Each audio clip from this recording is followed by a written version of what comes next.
और इस वक्त सीधे आपको लेकर चलते हैं, दिल्ली के मुख्यमंत्री अरविंद केजरीवाल प्रेस कॉन्फ्रेंस कर रहे हैं। मैं समझ सकता हूँ आपको बहुत तकलीफ हो रही होगी। हम सरकार की तरफ से पूरी कोशिश भी कर रहे हैं। आपकी सारी तकलीफ़ें हम ख़त्म नहीं कर सकते, लेकिन आपकी तकलीफ़ें कैसे कम हो उस दिशा में हम पूरी कोशिश कर रहे हैं। लेकिन फिर भी आपको बहुत तकलीफ़ हो रही होगी, मैं ये समझ सकता हूँ। लेकिन इस वक्त सब लोगों की ज़िंदगी बचाना बहुत ज़रूरी है, इसीलिए ये सारे कदम उठा रहे हैं, इतने कठोर कदम उठा रहे हैं। मैं जानता हूँ कि आप इसको समझ रहे होंगे और इसमें इन कठोर कदमों में पूरी तरह से साथ देंगे। मुझे बहुत खुशी है कि बहुत सारे लोग इस वक्त एक दूसरे की मदद कर रहे हैं। यही हमारी सबसे बड़ी ताकत है, यही हमारे भारत के लोगों की सबसे बड़ी ताकत है कि जब मुसीबत में होते हैं तो हम सारे एक दूसरे की मदद करते हैं। कल मैंने कहा था कि कई गरीब लोग ऐसे हैं जो अपना रोज़ी रोटी रोज़ाना कमाते थे, खाते थे, और वो किराए पे रहते हैं, वो अपना किराया नहीं दे पा रहे होंगे। तो मैंने कहा था भाई, कोई भी किराएदार अगर किराया देने की हालत में ना हो तो मकान मालिक उनके 1 या 2 महीने का किराया टाल दे। मैं ये नहीं कह रहा माफ़ कर दे, 2 महीने बाद ले ले, किश्तों में लगा ले, अभी के लिए थोड़े दिन के लिए टाल दे। मुझे बहुत खुशी है, कल से इतने लोगों के मेरे पास मैसेजेस आए हैं जिसमें लोगों ने कहा है जी मैं मार्च का किराया नहीं लूँगा, मैं मार्च और अप्रैल का किराया पोस्टपोन कर रहा हूँ। मैं ख़ास तौर से राज बैंसला जी हैं, उन्होंने कहा है कि मैंने, उनके कई सारे किराएदार हैं, उनके कई सारे, उन्होंने कहा मैं मार्च का किराया नहीं लूँगा। अनिल कौशिक जी हैं, उन्होंने कहा है कि मैं अपने ड्राइवर और ये सारे जितने मेरे कर्मचारी हैं उनको मैं पूरी तनख्वाह दूंगा और उनका उनसे मेरे जितने किराएदार हैं उनसे किराया भी नहीं लूँगा। नवीन नंबरदार जी हैं, उन्होंने भी कहा है कि मैं अपने किराएदारों से किराया नहीं लूँगा। आज़ाद शौकीन जी हैं, उन्होंने कहा है कि मैं अपने, ऐसे बहुत सारे लोगों के मेरे पास मैसेजेस आए हैं। मैं सबसे पहले इन सब लोगों को बधाई देना चाहता हूँ। आप जो काम कर रहे हो ये सब पुण्य का काम है, यही असली देशभक्ति का काम है। हम सारे देशवासियों को एक साथ मिलके इसका मुकाबला करना है। एक एडिशनल डीसीपी हैं पुलिस में, सुकांत बल्लभ जी, नॉर्थ ईस्ट के एडिशनल डीसीपी हैं। मैंने उनकी कहानी पढ़ी कि किस तरह से जब लॉकडाउन था, कर्फ्यू चल रहा था और एक बुजुर्ग व्यक्ति को डायलिसिस के लिए अस्पताल जाना था, उनको एम्बुलेंस भी नहीं मिल रही थी, कोई साधन भी नहीं मिल रहा था, अपनी गाड़ी में बिठा के सुकांत जी उसको अस्पताल छोड़ के आए हैं। बहुत खुशी होती है जब इस तरह की कहानियाँ पढ़ते हैं और इस तरह से प्रेरणा मिलती है एक दूसरे से। ये बहुत कठिन समय है, इस कठिन समय में हम सब लोगों को एक दूसरे की मदद करनी है। मैंने कल कहा था कि आप लोगों को जिम्मेदारी लेनी है। कोई भूखा नहीं रहना चाहिए, कोई भूख से नहीं मरना चाहिए। भूखे को रोटी खिलाने का बहुत पुण्य होता है।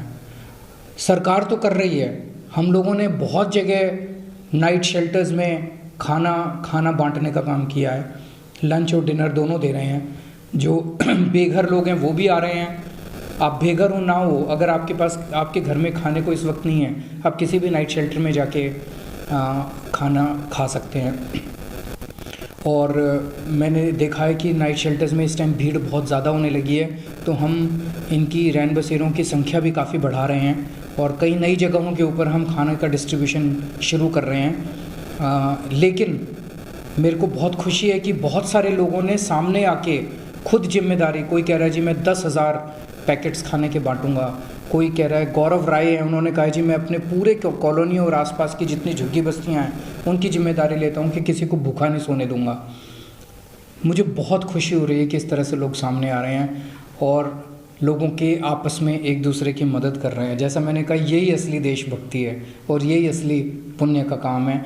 आप सब लोगों को ये ठानना है कि मेरा पड़ोसी भूखा नहीं सोना चाहिए, मेरे पड़ोस के 3 या 4 घर भूखे नहीं सोने चाहिए। अगर सारे जने ये ठान लेंगे, दिल्ली के अंदर अपने सारे जने ये ठान लेंगे कि मैं ये मेरी गली में किसी को भूखा नहीं सोने दूंगा, तो मैं समझता हूँ कि कोई भूखा नहीं रहेगा। और ये जो इतनी बड़ी हमारे ऊपर कठिनाई आ गई है, तो ये कठिनाई हम बड़े आराम से इसको झेल सकते हैं। लेकिन एक दुख है मुझे, और मैं आप लोगों के साथ अपना दुख साझा करना चाहता हूँ। हम सब लोगों ने प्रधानमंत्री जी के आह्वान पे रविवार को शाम को 5 बजे अपने अपने घरों की खिड़कियों पे आके, दरवाजे पे आके, बाहर निकल के ताली बजाई थी, घंटियां बजाई थी। किस लिए बजाई थी? हमने इसलिए बजाई थी कि हम अपने सभी डॉक्टर्स के शुक्रगुजार हैं, हम अपने सभी नर्सेस के शुक्रगुजार हैं, हम अपने उन सारे पायलट्स के, एयर होस्टेसेस के शुक्रगुजार हैं जो इतनी कठिन परिस्थितियों के अंदर उन देशों से हमारे भारत के लोगों को लेके आए जहाँ पे बीमारी बहुत फैली हुई थी। उन्होंने, इन सब लोगों ने, डॉक्टर्स ने, नर्सेज ने, कंपाउंडर्स ने, पायलट्स ने, एयर होस्टेस ने अपनी जान दांव पे लगाई। हम उन सब लोगों के शुक्रगुजार हैं। उन लोगों के लिए हमने ताली बजाई, उन लोगों के लिए हमने ताली बजाई, घंटी बजाई। लेकिन अब मेरे को कहीं कहीं से ये सुनने को मिल रहा है कि फलाने फलाने मकान मालिक ने अपने किराएदार उसको, नर्स को निकाल दिया। क्यों? क्योंकि वो कहता है ये नर्स तो सारा दिन कोरोना के मरीजों में घूमती है, इसको मैं नहीं रखूँगा। कहीं पे पता चला कि एयर होस्टेस को कॉलोनी में नहीं घुसने दे रहे, कहीं पे पता चला कि पायलट को कॉलोनी में नहीं घुसने दे रहे। ये तो सही नहीं है, ये तो बिल्कुल गलत है। ये लोग आपके बच्चों के लिए, आपके परिवार के लिए अपनी जान दांव पे लगा रहे हैं और हम इनके साथ ऐसा व्यवहार कर रहे हैं। कल को अगर आपके परिवार में किसी को अगर कोरोना हो गया तो फिर आप किसके पास जाओगे? आप इन्हीं डॉक्टर्स के पास तो जाओगे, आप इन्हीं नर्सेस के पास तो जाओगे जिनको हम आज इस तरह से ट्रीट कर रहे हैं। ये बिल्कुल सही नहीं है। हमें ये बिल्कुल मेंटालिटी बदलनी पड़ेगी। अगर किसी को इनमें से कोरोना होता है तो इनका भी इलाज करवाएंगे ना। किसी पायलट को होगा उनका भी इलाज कराएंगे, किसी एयर होस्टेस को होगा उनका भी इलाज कराएंगे, अपने लोग हैं। अगर किसी डॉक्टर को होगा उसका भी इलाज कराएंगे।